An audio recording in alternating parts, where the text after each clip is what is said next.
Assalamualaikum warahmatullahi wabarakatuh. Baiklah, di sini saya akan mempresentasikan materi tentang pasar yang diantaranya yakni pengertian pasar, fungsi pasar, jenis pasar, dan interaksi yang ada di pasar. Silahkan menyaksikan. Apa sih yang dimaksud dengan pasar? Pasar ialah salah satu dari berbagai sistem institusi, prosedur, hubungan sosial, dan infrastruktur tempat usaha menjual barang, jasa, dan tenaga kerja untuk orang-orang dengan imbalan uang. Barang dan jasa yang dijual menggunakan alat pembayaran yang sah seperti uang. Selanjutnya, bagaimana sih proses interaksi sosial pada proses jual beli di pasar? Proses interaksi sosial pada proses jual beli di pasar terjadinya interaksi antara penjual dan pembeli, di mana seseorang penjual menjual barang dagangannya dengan mengeluarkan diskon kepada pembeli, akan tetapi pembeli melakukan penawaran terhadap barang dagangan yang didiskonkan tersebut.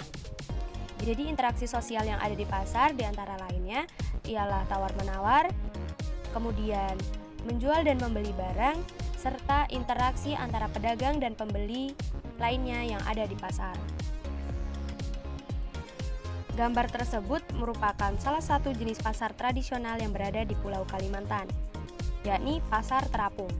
Pasar terapung ialah sebutan untuk sarana jual beli yang terletak di atas perairan, misalnya sungai atau danau. Para penjual dan pembeli masing-masing berada di atas perahu-perahu mereka. Ada sejumlah pasar terapung yang aktif beroperasi selama bertahun-tahun di Asia, di antaranya yakni di Indonesia dan di Thailand. Di Indonesia sendiri, pasar terapung terdapat di Pulau Kalimantan Selatan, tepatnya di Banjarmasin. Pasar terapung ini menjual banyak sekali hasil bumi yang ada di Kalimantan. Yang selanjutnya yakni ciri-ciri pasar. Yang pertama, adanya penjual dan pembeli dalam pasar. Mengapa sih harus ada penjual dan pembeli di dalam pasar? Karena jika tidak ada penjual dan pembeli, maka kegiatan yang ada di pasar tidak akan berjalan dengan lancar. Yakni apabila penjual banyak tetapi pembeli sedikit, maka akan membuat rugi para pedagang. Namun jika pembeli banyak tetapi penjual sedikit, maka barang yang diperlukan konsumen akan banyak. Dan jika penjual sedikit, maka barang yang akan dijual menjadi mahal karena penjual sedikit dan mencari barang tersebut banyak. 2. Adanya suatu barang atau jasa yang hendak diperjualbelikan di dalam pasar. Dalam kegiatan jual beli di pasar itu dibutuhkan barang yang akan dijual belikan. Jika tidak ada, maka tidak akan ada kegiatan jual beli di pasar. 3. Adanya sebuah interaksi antara penjual dan pembeli baik secara langsung maupun tidak langsung.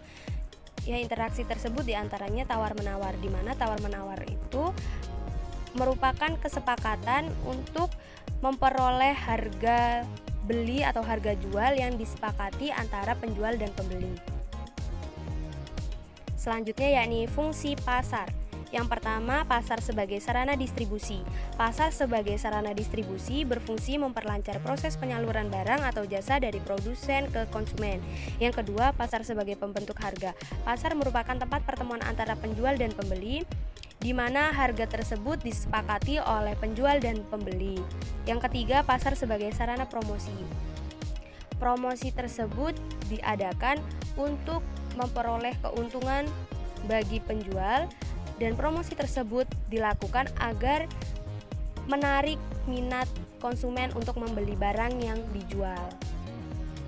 Baik, itu saja yang dapat saya sampaikan. Kurang dan lebihnya saya mohon maaf.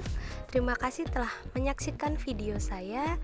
Saya akhiri. Wassalamualaikum warahmatullahi wabarakatuh.